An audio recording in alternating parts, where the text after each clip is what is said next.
ម៉ាស៊ីនព្រីនกระดาษ A4 ចល័តប្រើថ្មមិនប្រើទឹកថ្នាំមានទំហំតូចព្រីនបានគ្រប់ទីកន្លែងមកស្គាល់ពីម៉ាស៊ីនព្រីន HPRT MT610 Pro ដែលជាម៉ាស៊ីនព្រីនឯកសារ A4 ចល័តដែលអាចព្រីនបានគ្រប់ទីកន្លែងដែលមិនចាំបាច់ប្រើទឹកថ្នាំឡើយម៉ាស៊ីនព្រីន HPRT MT610 Pro មានរូបរាងតូច slim ដែលធ្វើឲ្យយើងងាយស្រួលក្នុងការដាក់តាមខ្លួនឬការដាក់តាមប្រតាបសម្រាប់ការព្រីនបានគ្រប់ទីកន្លែងវាមានសមត្ថភាពអាចព្រីនបានច្រើនប្រភេទនិងបម្រើឲ្យគ្រប់វិស័យតែម្ដងដូចជាការបោះពុម្ពវិក័យប័ត្រជូនអតិថិជនបានភ្លាមនៅនឹងកន្លែងជួយឲ្យលោកគ្រូរៀបចំវិញ្ញាសាប្រឡងនិងមេរៀនបានយ៉ាងរហ័សព្រីនកិច្ចសន្យាឬរបាយការណ៍ត្រួតពិនិត្យការងារការិយាល័យសម្រួលដល់ការរៀបចំឯកសារសម្រាប់ការចុះហត្ថលេខាបន្ទាន់ឲ្យកាន់តែរលូនរៀបចំផែនការនិងបញ្ជីការងារដើម្បីបង្កើនប្រសិទ្ធភាពរបស់ការងារអ្វីដែលកាន់តែពិសេសនោះគឺម៉ាស៊ីននេះអាចបត់បែនខ្ពស់ក្នុងការគ្រប់គ្រងការព្រីនឯកសារបានច្រើនទម្រង់មិនថាជាឯកសារការិយាល័យដូចជា file PDF, file Word, file PowerPoint, file Excel ឬប្រភេទរូបភាព JPG,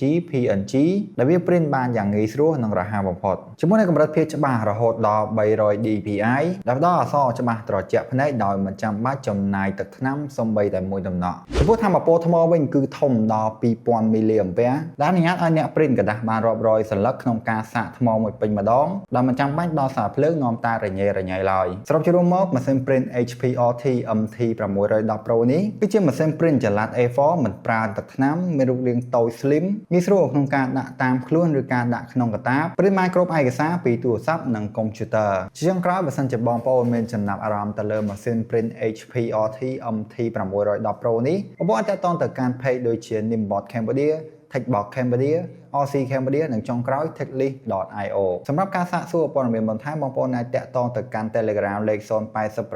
312 077ជាមួយនឹងការធានាគុណភាពរយៈពេល1ឆ្នាំពេញ